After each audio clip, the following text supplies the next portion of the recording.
Buonasera amici di MRTV e benvenuti a questa nuova puntata della rubrica Il cittadino sovrano. E do il benvenuto a Marco Ludovico. Ciao Marco. Ciao Serena, ciao a tutti, ben ritrovati. Ciao Marco, allora questa sera Scusate, è vogliamo... colpa mia il ritardo. Chiedo venia, Serena innocente, tutta colpa mia. Beh, iniziamo subito con l'argomento di stasera, invece di colpa, chiamiamola responsabilità, così entriamo già nel vivo dell'argomento della serata. Allora, questa sera con Marco abbiamo deciso di parlare di parole e di comunicazione e come parole e comunicazione possono generare le idee, perché tutto parte comunque dal suono, tutto parte dalla parola. Ma vogliamo farlo anche con voi, che siete collegati con noi. Quindi grazie a tutti quanti per essere qua stasera. Quindi se qualcuno ha delle considerazioni, delle domande da fare, le metta pure in chat, che possono creare un dialogo costruttivo. Allora Marco, io voglio iniziare anche con una frase che mi sta particolarmente a cuore e che ancora una volta prendo spunto dalla saga fantasy che, come tu ben sai, a me sta più a cuore, ovvero Harry Potter. La frase è una frase di Albus Silente nel film I doni della morte, in cui lui a un certo punto dice: le parole sono, nella mia non modesta opinione, la nostra massima ed inesauribile fonte di magia, in grado sia di infliggere dolore che di alleviarlo. Direi che questa frase racchiude ovviamente tutta l'essenza di quelle che sono le parole e quindi la comunicazione, sia essa scritta o verbale. E quindi vogliamo andare ad approfondire un po' tutto questo, perché soprattutto nell'ultimo periodo si parla molto di manipolazione. Diciamo che il tentativo di manipolazione, o comunque spesso ci sono riusciti ovviamente, e c'è sempre stato. E come comunque dall'altro lato c'è sempre l'influenza. E sono due aspetti opposti rispetto ovviamente a quella che è la comunicazione, perché mentre nella manipolazione vi è una forgiatura forzata della persona dall'esterno, in cui vengono imposte, anche se in maniera sottile, delle modalità di credenze, delle modalità di esprimersi e altre modalità anche di scelte nella vita quotidiana. L'influenza invece è qualcosa che si sceglie per libero arbitrio, ovvero quella persona mi risuona e quindi seguo l'esempio, che poi però non deve mai essere una fotocopia, ma deve essere tutt'al più una duplicazione. La differenza tra copia e, tra copiare e duplicare è proprio l'aspetto di metterci del proprio, cioè prendere di esempio e metterci poi del proprio, e questo avviene nella duplicazione, mentre nella copia, appunto, come siamo soliti fare anche col computer, facciamo dei copia e incolla e la cosa è esattamente uguale. Ma mentre quando noi prendiamo di esempio e ci mettiamo del nostro, riusciamo ad arrivare ad obiettivi molto elevati, quando invece facciamo un copia e incolla c'è sempre qualcosa che non funziona. Marco, cosa vuoi aggiungere a tutto questo? Ma allora, intanto che sono perfettamente d'accordo e sposo tutte le idee, nonché la citazione che hai fatto. In questo periodo effettivamente è sembrato molto e sempre più spesso che si vada per copia e incolla, che si vada ormai per delle sorta di mantra, quasi di filastrocche già preconfezionate, già recitate, soprattutto in quello che sono le lamentele, i disagi, le cose per il quale poi le persone effettivamente soffrono.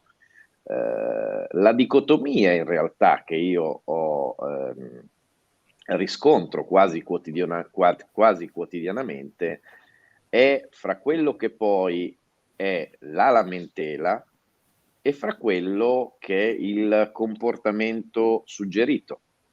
Faccio un esempio che abbiamo fatto, di cui abbiamo parlato in questi giorni, uno dei più classici. L'esempio quando si parla ovviamente di quello che ha preso più cuore a tu, la politica, adesso è sempre un dibattito aperto e tutto il resto. Quante volte abbiamo sentito giustamente, faccio questa premessa e ripeto così tante volte giustamente perché non deve sembrare che poi la premessa sia fallace, la lamentela, il disagio, la sofferenza sono sempre reali. Il problema è poi come le si intende risolvere. Quante volte abbiamo sentito, giustamente, lo ribadisco, le persone dire: ma questa politica sostanzialmente non conta più nulla, sono tutti uguali, votare da una parte o dall'altra è totalmente indifferente perché tanto alla fine comandano pochi, comanda chi ha i soldi, comanda chi riesce a influire. Ecco, allora uno si aspetta che a fronte di un problema razionale e assolutamente sacrosanto come questo, che impatta sulle vite di tutti noi, la reazione qual è? Se la politica non conta niente perché la fa chi ha tanti soldi, io prendo la politica e gli do i soldi necessari per essere autonoma e non essere più influenzata da chi invece ha tanti soldi. E invece poi vediamo che scatta l'esatto viceversa. O i politici si interessano solo di alcuni problemi che interessano una piccola fetta della popolazione. E quindi uno si aspetta che per risolvere questo problema, grazie a quello strumento che momentaneamente ancora rimane nelle nostre mani, che è il voto, uno si aspetta che la reazione più razionale possa essere quella di dire: benissimo, allora facciamo che la platea dei votanti e quindi delle persone poi effettivamente da accontentare e da dover convincere anche la prossima volta sia almeno del 90%. E beh, in questo modo non potranno fare solo gli interessi di pochi, perché poi tutti gli altri voteranno qualcos'altro. Ecco, se invece tutti gli altri smettono di votare, la platea si accorcia, tolgo i soldi, quindi le persone da accontentare si riducono sempre di più, quindi io faccio sempre meno fatica ad accontentare quel piccolo gruppo di persone e lascio assolutamente scontente tutte le altre, che casualmente, incidentalmente, continueranno giustamente a lamentarsi, perché i problemi permangono, ma non avranno fatto nulla di quello che poteva effettivamente dargli almeno una speranza di risoluzione di quel problema. Quindi è un po' come se una persona che soffre e si lamenta perché ha un'emicrania, il metodo migliore che trovasse di cura o la speranza migliore di cura che potesse trovare è sbattere la testa contro il muro. È ovvio che continuerà a lamentarsi di quell'emicrania che non se ne vuole andare. Hai tirato in ballo la lamentela. La lamentela è un aspetto che comunque abbassa notevolmente le nostre vibrazioni e secondo alcuni è considerato proprio un vero e proprio inquinamento acustico.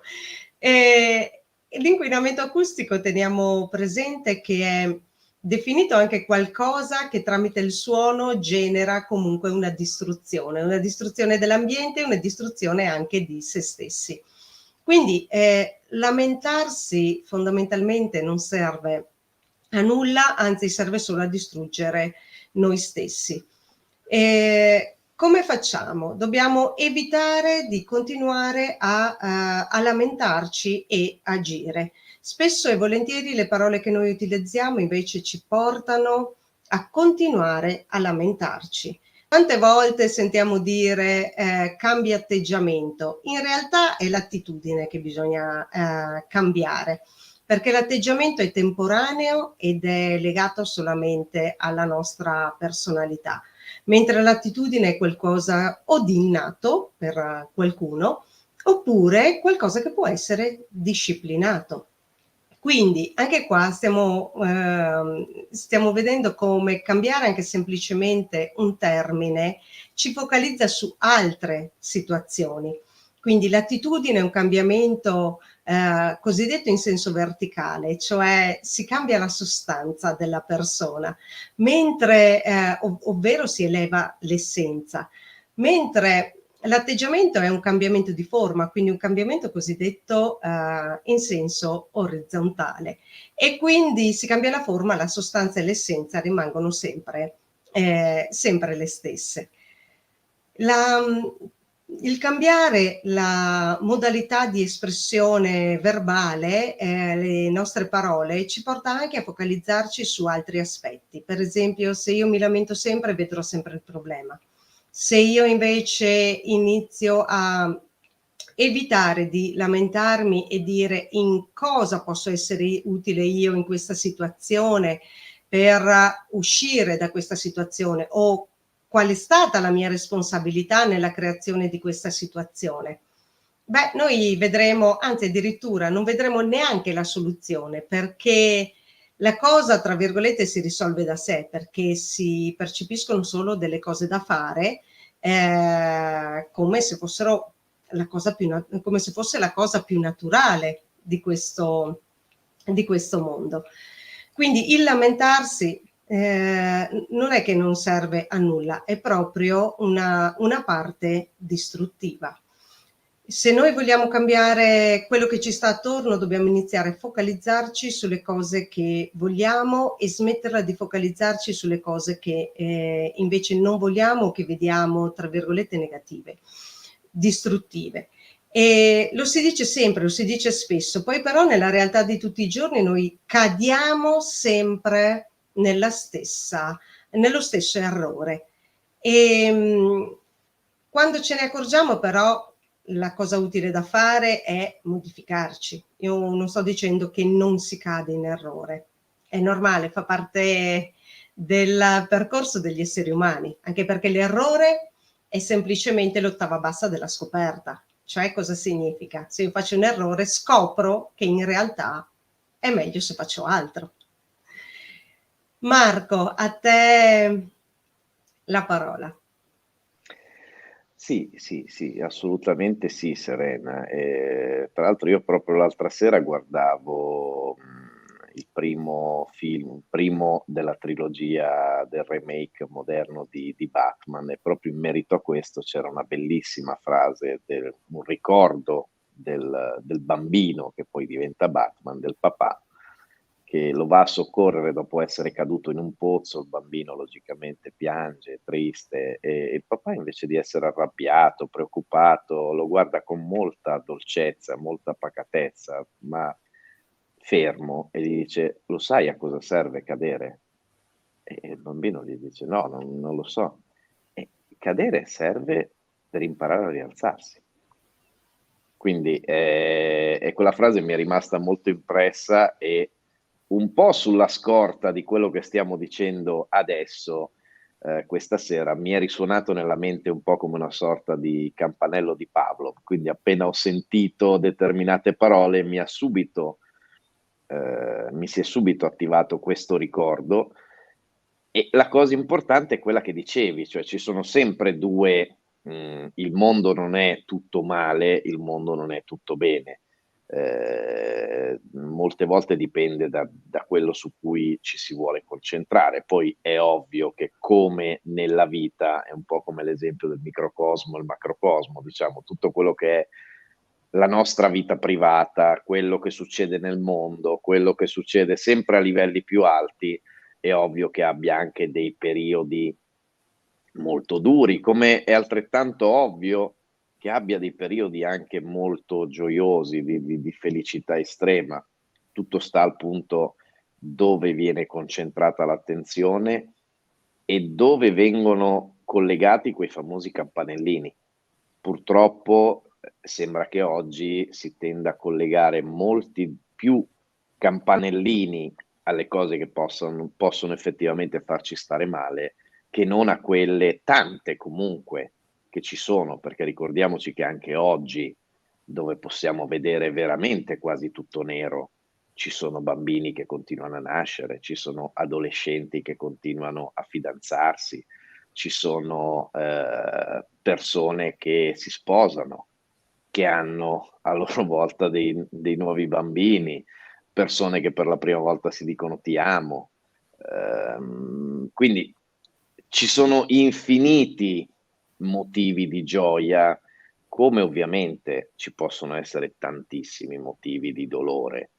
Tutto sta appunto dove vogliamo mettere quei famosi campanellini, su cosa vogliamo far scattare la nostra attenzione, la nostra mente, i nostri ricordi e possibilmente per avere una visione che punti verso l'alto e non verso il basso, oltre a concentrarsi su questo, se tutto questo viene unito a quello che dicevamo prima, quindi non solo a porsi il problema, ma poi cercare di capire anche razionalmente quale può essere la soluzione migliore o quantomeno non percorrere strade che possano addirittura peggiorare quello che io tento di risolvere, a quel punto è inevitabile che si debba passare dalla tristezza al sorriso.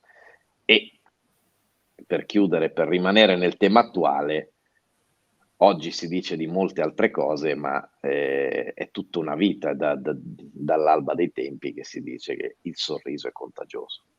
Quindi forse Assolutamente. dovremmo aumentare molto di più certi tipi di contagi invece che pensare ad altri.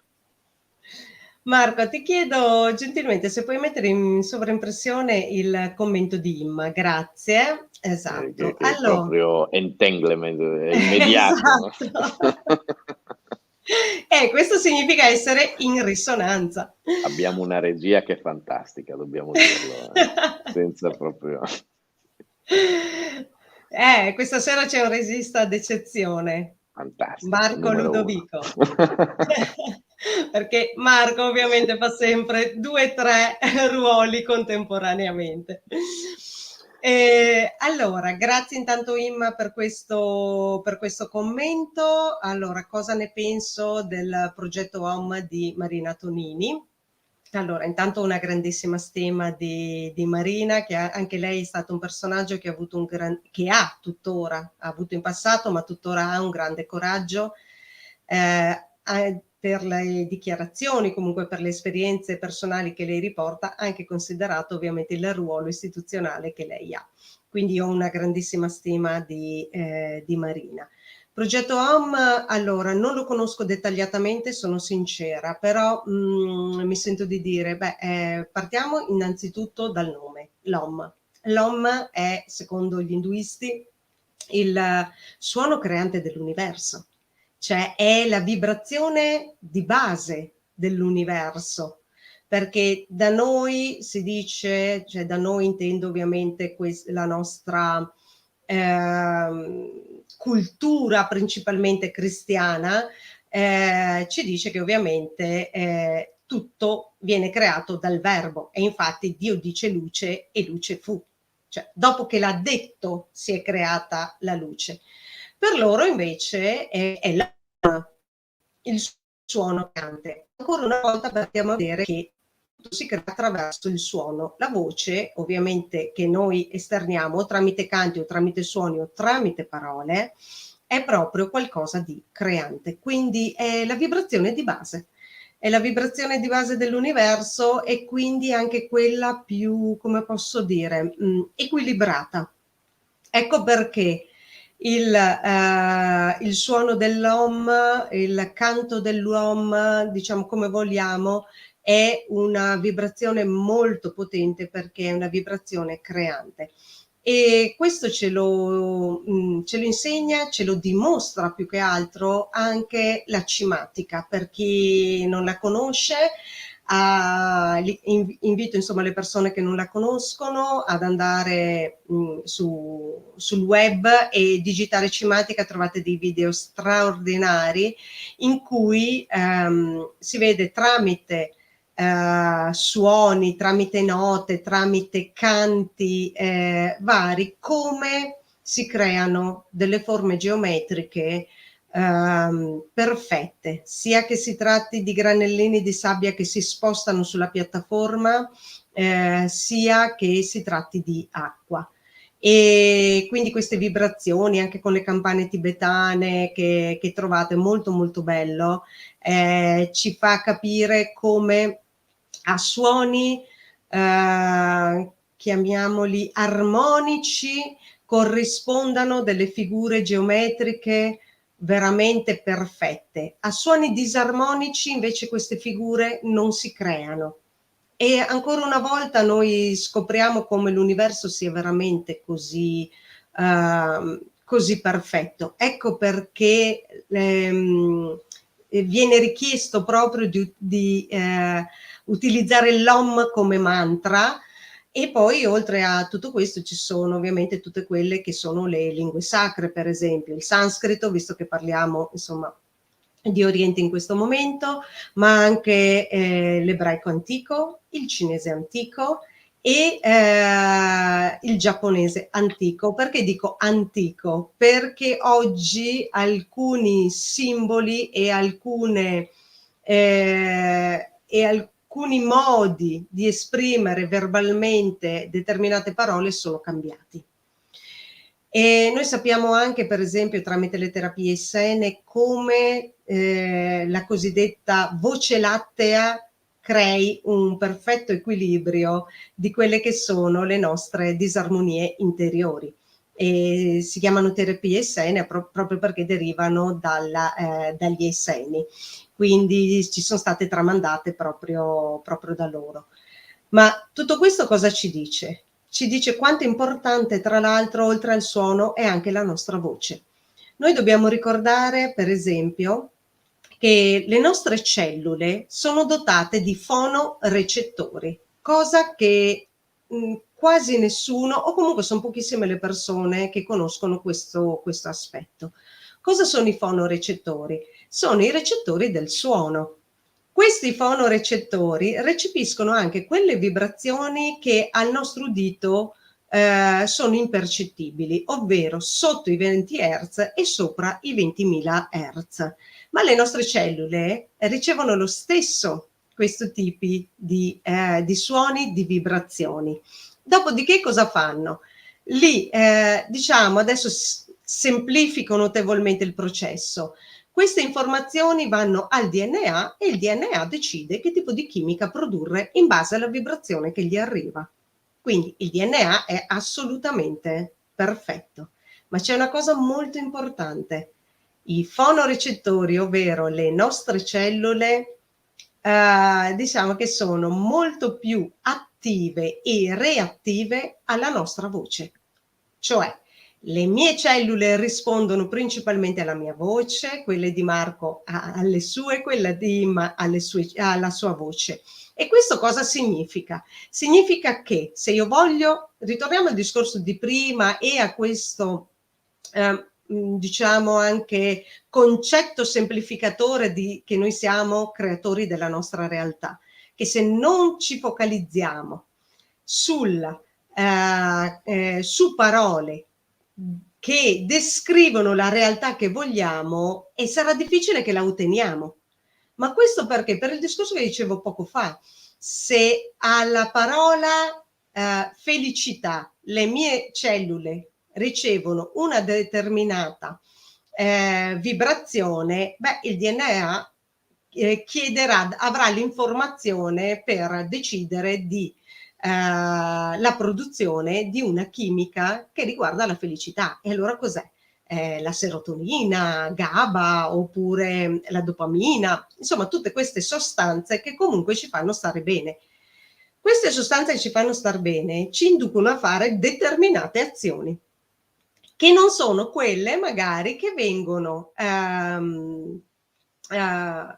fatte da chi invece riceve informazioni del tipo che stress, sono sempre stanca, è tutto brutto, quindi tenete conto proprio dei termini che ho utilizzato. Già quando si esprimono si cambia anche espressione. Questo magari io in questo momento lo sto enfatizzando, ma provate su di voi a farvi riprendere quando parlate di cose magari che vi fanno star bene oppure di cose che vi fanno star male.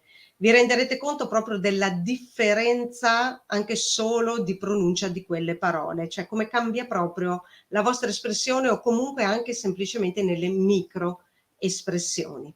Allora, nel momento in cui io dico che stress, sono stanco, sono stufa, non ne posso più, che brutto il mondo che è fuori, cosa fa? Le mie cellule ricevono un'informazione di produzione magari di cortisolo, un'amplificazione di produzione di radicali liberi, cioè quelle sostanze che vanno a distruggere il mio corpo. Non dico che lo distrugge da oggi a domani, però invece di farlo vivere più a lungo e sano, perché non è solo il discorso di farlo vivere più a lungo, è il fatto di essere sano. E ricordiamo che salute non significa semplicemente assenza di malattia, ma è un equilibrio totale dell'individuo anche nei campi sottili. Marco. A me, mentre parlavi, è venuto in mente un esempio per far capire proprio quello che dicevi, quanto può essere sotto i nostri occhi e quanto venga tante volte ignorato. Soprattutto quando parlavi delle cellule e dei fonorecettori, e appunto della parola che crea. Intanto, appunto, proprio sul discorso dell'OM, proviamo o cerchiamo di fare qualche verso o qualsiasi tipo di suono con la bocca chiusa. Non riusciremo a fare nient'altro. Si possono dare varie intonazioni, ma quello che verrà fuori è sempre quello, quindi ci sarà un motivo se è proprio quello il suono che viene fuori. Unico. Tranne, vabbè, i ventriloqui, lì si apre un altro mondo, ma per le persone normali. Scherzi a parte, invece, riflettiamo proprio sui termini. Quando noi diciamo che una persona ci sta seccando, una persona ci sta stufando, anche nei termini moderni, una persona che ci asciuga, è sempre la stessa cosa, stiamo parlando sempre dello stesso concetto e guarda caso parliamo sempre di acqua che evapora, di qualcosa che toglie acqua comunque. Se noi andiamo a seccare qualcosa, ad asciugare qualcosa, a stufare, cioè alla fine stiamo parlando sempre della stessa cosa. E c'è un motivo se poi usiamo determinati termini, cioè qualcuno li ha pensati prima che noi potessimo usarli, c'è sempre un motivo. Quindi pensiamo quando ci troviamo di fronte a una persona o, come dicevi tu, quando noi stessi pensiamo a determinate cose, però ci viene più facile sicuramente l'esempio con un'altra persona e pensiamo che questa persona ci sta seccando, ci sta asciugando, cioè alla fine ci sta annoiando sostanzialmente, però in un certo senso siamo consci, ammettiamo già nel lessico che ci sta togliendo dell'acqua, che è quello che poi ci compone per la stragrande maggioranza. E quindi le parole hanno un significato profondo che andrebbe sempre tenuto presente. Tante volte anche le parole che sembrano più stupide, che usiamo più spesso tutti i giorni, se prese singolarmente e pensate, soprattutto nella loro etimologia, portano a scoperte veramente o a riflessioni veramente bellissime. Qualche anno fa, adesso non voglio aprire un capitolo politico, quindi io voglio solo che ci focalizziamo sull'aspetto non della persona o del contesto politico. Qualche anno fa io feci proprio un esempio su come le parole ad elevata vibrazione arrivarono a far vincere Trump le elezioni. Ovviamente non voglio fare qua tutto quello che ho già detto in altri video, che tra l'altro si trovano in rete, ma 5 anni fa Trump vinse le elezioni con uno slogan, Make America Great Again, mentre lo slogan della Clinton era Fighting for Us. Cioè, vedete già come i due slogan riportassero a due aspetti completamente diversi, l'uno distruttivo, l'altro costruttivo. E adesso io non voglio, non è un discorso di schieramento o politico, ma è un discorso proprio legato solo alle parole. Quindi Fighting for Us significa di nuovo lotta, di nuovo guerra, di nuovo scontro, di nuovo doverci dividere, e la gente in quel periodo non ne poteva più. Mentre il Make America Great Again riporta ad un qualcosa di costruttivo, di unione, di portare avanti un obiettivo comune. Quindi vedete come le parole ci aiutano molto a scegliere anche chi vogliamo seguire come esempio o coloro a cui ci vogliamo aggregare. Se noi siamo in un periodo, questo non significa tra l'altro in un'unica persona in senso assoluto, va anche distinto il periodo magari che sta vivendo la persona. Se una persona è particolarmente arrabbiata in un periodo o è in un periodo no, tenderà comunque ad essere più reattiva a dei messaggi distruttivi. Mentre una persona che, la stessa persona anzi, in un momento di gioia sarà molto più reattiva a dei messaggi di felicità, di costruzione, di condivisione, ed è per quello che bisogna sempre stare attenti a chi ci parla. Ci parla non sia nella vita quotidiana tu per tu, magari le persone che ci circondano, quelle dai familiari, gli amici, i colleghi, oppure quando andiamo in qualche negozio, in qualche bar, eccetera. Ma anche quelli che magari noi consideriamo persone influenti, autorevoli più che influenti. Allora, la persona autorevole su di noi di solito ha non voglio utilizzare il termine influenza perché non sempre è influente, a volte è proprio manipolatoria la situazione. Cioè, diciamo che la persona autorevole per noi diventa una persona che quello che dice è verità.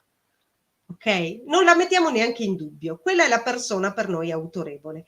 Poi da lì ci può essere quella che manipola e quella invece che influenza. E la differenza l'abbiamo detta all'inizio, cioè la manipolazione è qualcosa che tende dall'esterno a dirti c'è un problema creato da qualcun altro, ok? Tu non sei in grado di risolvere il problema, ok? Ma guarda caso, di fronte a te hai chi ti risolverà quel problema. Un problema che tu un minuto prima non avevi e che da quel momento è stato creato dentro di te. Il problema può essere reale o presunto, ok? Ma guarda caso, chi ti dice così è sempre quello che ha la soluzione poi e che ti dice io ho la soluzione, fai quello che ti dico io. In realtà la persona influente è quella che ti dice c'è un problema, ok? Noi ne usciremo insieme e quindi ti indica la strada per uscire. Non è quello che ti dice fai quello che ti dico io, solo quello che ti dico io e da così ne esci. Ed è la differenza tra il falso profeta e il vero profeta. Gesù disse sorgeranno falsi profeti e inganneranno molti. I falsi profeti sono quelli che ti dicono ti porto in braccio io, ti do la soluzione facile. I veri profeti sono quelli che ti fanno fare un percorso di consapevolezza e ti aiutano a trovare da te però la strada per trovare la soluzione e quindi poi anche per attuarla la soluzione, perché non è solo il scoprire qual è la via, ma bisogna poi fare anche azione. Grazie anche Marco per aver messo in sovraimpressione il messaggio di Danny Barrow del Mahatma Gandhi, che è una L'ho frase. messo brevemente perché non eravamo abituati a messaggi così lunghi, ho visto che ti sovrastava, adesso magari lo rimetto perché stavi parlando e non volevo coprirti. Ma guarda, questo è un messaggio molto potente, può pure coprire tutto lo schermo, quindi anche se non ci sono io non importa, perché il messaggio è veramente potente ed è quello, come noi creiamo la nostra realtà, un pensiero che diventa emozione, che diventa azione e quindi che diventa risultato, ovvero ottenimento di determinati obiettivi.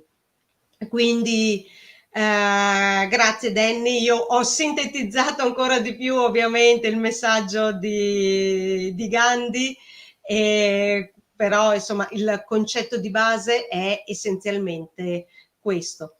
Soprattutto in questo periodo abbiamo bisogno di focalizzarci, anche se con grossa difficoltà. Io non sto mai dicendo che le cose sono facili, ma abbiamo ancora di più necessità di focalizzarci sulle cose belle e sulla bellezza e sulla perfezione che comunque ci attornia, anche se in questo momento è offuscata da tantissime altre situazioni, diciamo, un po' meno belle. Ma è con le vibrazioni di un certo tipo, ovviamente da parte di una massa critica, così come si suol dire, che possiamo contrastare che possiamo contrastare questa forma pensiero, questa egregora, non so neanche come chiamarla, comunque questa tensione che sembra quasi si possa tagliare con un coltello. Quindi è importantissimo che magari anche se siamo emotivamente giù, se abbiamo in questo momento dello sconforto, beh, ci sono tante tecniche per elevare le nostre energie e a volte basta anche semplicemente un grazie. Cioè, guardo il mio amico, guardo il mio compagno, guardo la mia collega e dico grazie, grazie che ci sei, grazie perché mi hai passato la penna, grazie per il sorriso che mi hai fatto incrociandoci. Marco prima parlava di sorriso, è importantissimo, è un'azione che eleva tantissimo le vibrazioni. Voglio anche ricordare, tanti dicono, sento dire spesso, siamo ancora troppo pochi per contrastare questa situazione. Beh, ricordiamoci che mentre una piccola luce può scalfire il buio, non è vero il contrario. Cioè una piccola parte di buio non scalfisce minimamente la luce.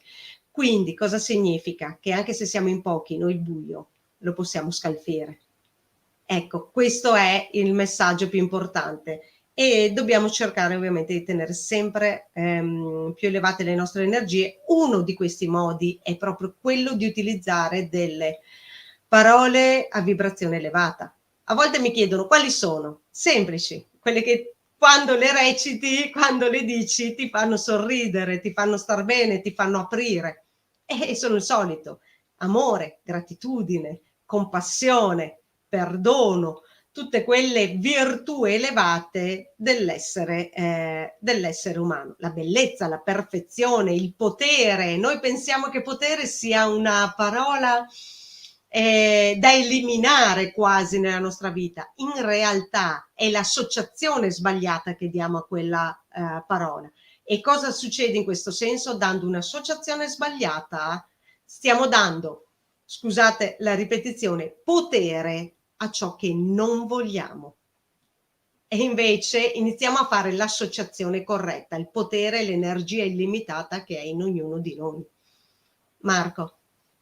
Del resto, poter fare qualcosa è tutto meno che qualcosa di negativo, anzi, poter fare qualcosa, potere fare qualcosa è quello che ci dà la forza di fare. Poi possiamo poter fare qualcosa di buono, poter fare qualcosa di brutto. Giuro che non ce l'eravamo organizzata, ma volevo chiudere dando un consiglio a tutti, poi ognuno libero di seguirlo o meno. Marco, Pro- perdonami. Allora, a sì, questo mi fai aprire prima del consiglio un'altra frase a me molto cara, che non è mia, ma è di Gurdjieff, ma non è stato l'unico, però diciamo che lui è stato uno di quelli che hanno sempre detto: non credere a una parola di quello che dico, sperimentalo se ti risuona. Ecco, quindi ecco esatto, come i esatto, consigli devono essere, o perlomeno dovrebbero essere presi.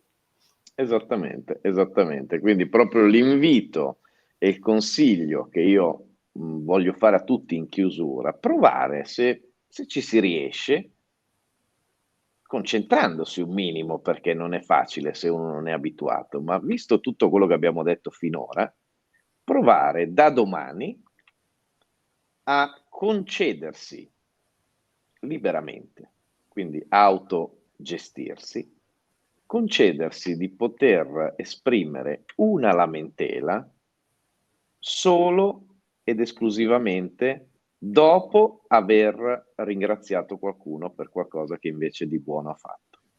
Quindi c'è ammesso lamentarci se però lo portiamo a pareggio, se prima abbiamo dimostrato gratitudine, abbiamo ringraziato, detto a una persona quanto bene ci ha fatto, quanto bene gli vogliamo, quanto ci ha fatto piacere quel gesto, quell'affermazione, quella risata che ci ha fatto fare. E secondo me vengono fuori belle sorprese, perché secondo Sì. me si inizia a fare qualcosa che si fa troppo poco spesso e ci si accorge che si sarà, se si applica la regola, impossibilitati a fare qualcosa che invece si fa troppo spesso. Provateci, non costa niente. Come diceva prima Serena, ridere fa tanto bene anche alla pelle, oltre che all'umore, ed è perfino gratis. Quindi che ci costa? Proviamo, è gratis, male che vada, non abbiamo perso niente. Anzi, o non succede nulla oppure guadagniamo qualcosa. Esatto. Quindi questo assolutamente. Ma Come poi si suol insomma, dire, comunque vada sarà un successo in questo caso, perché è esatto. una situazione win-win, quindi cadiamo in piedi. Esatto. Allora Marco, io voglio ringraziare ovviamente tutti coloro che sono stati qui con noi oggi, anche quelli che ci ascolteranno e ci vedranno poi successivamente. Come sempre, bellissimi i commenti, grazie, grazie davvero perché scrivendo in chat ci date tanti spunti di riflessione. E vi invitiamo alla puntata di martedì prossimo, sempre alle 21 con il cittadino sovrano. L'argomento, boh, vediamo, sceglieremo, non l'abbiamo ancora deciso. Anche perché E, dobbiamo dire ai nostri ascoltatori che loro non lo sanno, ma noi ci prepariamo moltissimo, cioè studiamo tutta la settimana, poi delle proprio apposite scalette con gli interventi per cercare di essere mirati, sempre efficaci. Vero Serena? parla per te. Stiamo scherzando ragazzi, ma Marco è, diciamo che Marco è l'esempio dell'improvvisazione. Ecco, io un po' meno. Quindi, quindi questo sì. Ragazzi, grazie a tutti quanti davvero di cuore per essere stati qua con noi. Come è passato in impressione, se vi va, mettete un like a questo video, aiutateci a condividerlo e iscrivetevi al canale, cliccate sulla campanella se volete sempre rimanere aggiornati sui prossimi eventi. E è partita anche la newsletter di MRTV, quindi vi potete iscrivere accedendo al sito www.mrtv.it. Grazie di nuovo a tutti quanti. Marco? Grazie, grazie a tutti, grazie Serena. Iniziate ad applicare il consiglio da questa sera, provate a cliccare su condividi, pensate a una persona al quale volete bene, che magari avete visto un po' triste negli ultimi giorni, scrivete ho pensato a te, spero ti possa donare un sorriso, spero ti possa fare bene, ti voglio bene. Provate, iniziate, cominciate. Grazie di nuovo e Marco, sigla.